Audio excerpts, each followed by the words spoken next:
from the tech lab, I don't agree with that, because Marauders are so good against Zerg. You just have to be really careful not to get too many Marauders, because if the Zerg player just goes mass Ling, then you can be in a lot of trouble. Now, I would recommend healing this hatchery, because he does have the queen right here, and while the larva is really important, if nothing else, his other queen up here should have had a creep highway between here and could have come down here and thrown a couple of heals on there, because it's worth it to save the 300 minerals as well as the mining time, as, I mean, it's really low. I mean, a couple of Vikings or something could run in there. Even a couple of Reapers could run in here and kill that in absolutely no time. Now, I do like Heosat trying to be aggressive with what few units he does have, and so he is going to be trying to break down these rocks. Now, he is actually ahead in supply. A lot of that is going to be the drone count, though. So 50 drones to the 34 SCVs.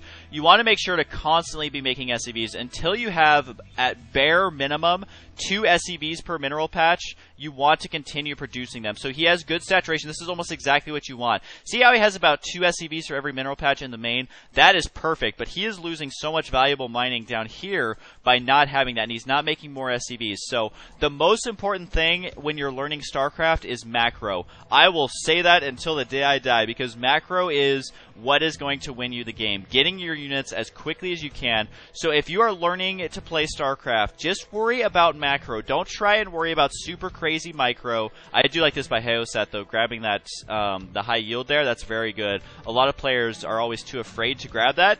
Don't be, man. Just go for it. Because if you can hold this for just a couple of minutes, I mean, you have so many minerals. It's paid for itself by far, and you are in pretty gosh darn good shape. So, speaking of good shape, Heosat has 18 Hydras, 32 Zerglings, and 50 drones. At this point, I don't know how many drones he wants to continue making, but he should be able to afford mass Hydra for quite a while. He should have about 3 gas worth going, and he does have 3, and good saturation here, about 2 drones on every one. And I do, though, like that he's continuing to make SCVs. You just want to be really, really on top of that. And now he's going some sort of Hellion, Marauder, Marine build. Still quite a few medvacs, but at least he has enough medvacs now to warrant his army composition. Before, like the timing of the medvacs was pretty poor, I think. If he would have got a couple more Marauders before the medvacs, I think that would have been ideal. Simply because if there was a counterattack and he had 5 medvacs sitting there, I mean, they don't really do anything. They're more of a defensive unit, and if you're in a defensive position where you only have, like, you have 5 medvacs and 3 units, I mean, it's not going to do that much. And so when you're attacking, they're really good for getting your army out of there to survive. That's kind of how they're defensive. And then also trying to do harassment in the main with them. But since he had so many medvacs, he couldn't have done that simply because he didn't have enough to... there was like nothing to heal. So you just want to really be careful with your medvac numbers. Vikings are another really prime choice, because with this with the add-on with the reactor, you can get either 2 Vikings or 2 medvacs. And Vikings against lower tier Zerg players can be very, very good, because you can snipe a lot of overlords. So now they both are massing up here. I do want to note 160 for Heosat, 125 for Blackstalker. But Blackstalker has a lot less workers, so really the army size is going to be about the same, and the income for Heosat should be astronomically higher. Yes, it is. So this is actually a really good timing window for Blackstalker, is before this gold mineral gets completely out of hand, which is right when these drones are getting down here, he needs to move out, and a lot of it's going to come down to positioning. This positioning really, really favors the Terran. Look, he has all of his Hydras back here just running around like idiots, and then he tries to run down here to focus down this Thor. So I'm going to show you that again, and I'm going to show you exactly what happened there. Right, if I can get it to back up. There we go. So we're actually going to watch this in a little bit slower motion. Heosat should have won this battle, but basically he has his units down here. This is okay, but the choke is not what you want. And then he makes a big mistake here when he sees this Thor, because look, these units are running back and forth, so they can't get any sort of flank or surround. And then he runs them down here, which was actually a good idea, but he started to right-click on this Thor, and so that gave these Hellions a perfect line of shot right here. The Zerglings were stuck in back, just now going to get cleaned out, and he lost the Thor, but just the time that it took those Hydras to run down there, he took way more losses than he should have, and he actually is going to end up losing that battle.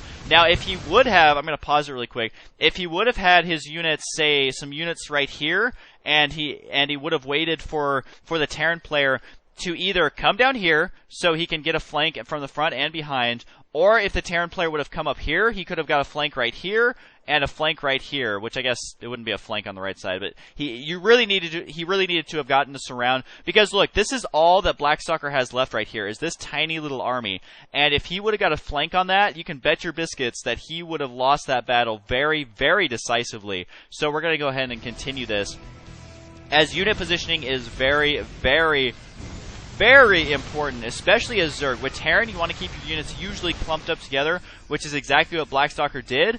As Zerg, you want to get those flanks. I mean, he had a hatchery down here, so he could have warranted leaving his units in the down here, because you needed to protect it, and then he would have been able to get a flank on that.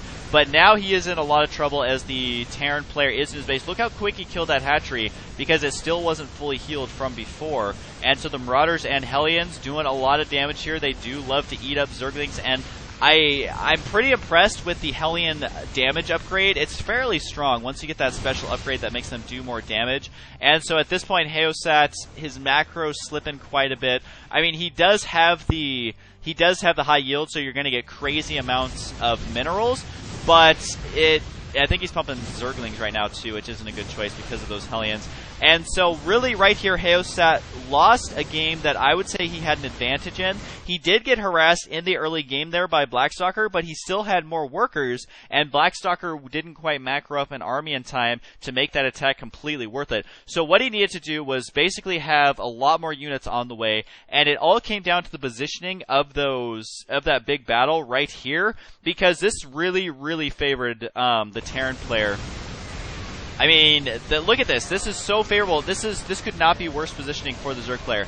If he would have backed up right when he tried to engage that, the Terran player either would have had to move out into this much more open area, or he would have had to move down here, and in order to get in range of this hatchery, his units would have to be right about here, which allows you to get that flank all the way around, which is exactly what you need. So ideally, you don't want to keep all of your units clumped up like that if you are able to, but either way, that was actually fairly strong play from both these players, considering their level of play. I was actually really impressed with how close this game was, and mad props to Blackstalker for actually coming back and winning that, even though I would say he was at a pretty big disadvantage the entire game. His harassment, it looked like it did a lot, but not quite. So that is going to wrap up this tutorial video. It's basically where I just look at lower end replays, and I try and help out lower tier players by giving advice, and that is going to be that. Again, they're both real life friends, and all that good stuff, so that's gonna be that. So I hope you guys enjoyed it. Let me know if you guys enjoy these tutorial videos or not. I'm really curious to see if they help you out, or if I'm totally nubbing it up and making myself look like a giant jerkhole. So that is that, and I will see you guys next time.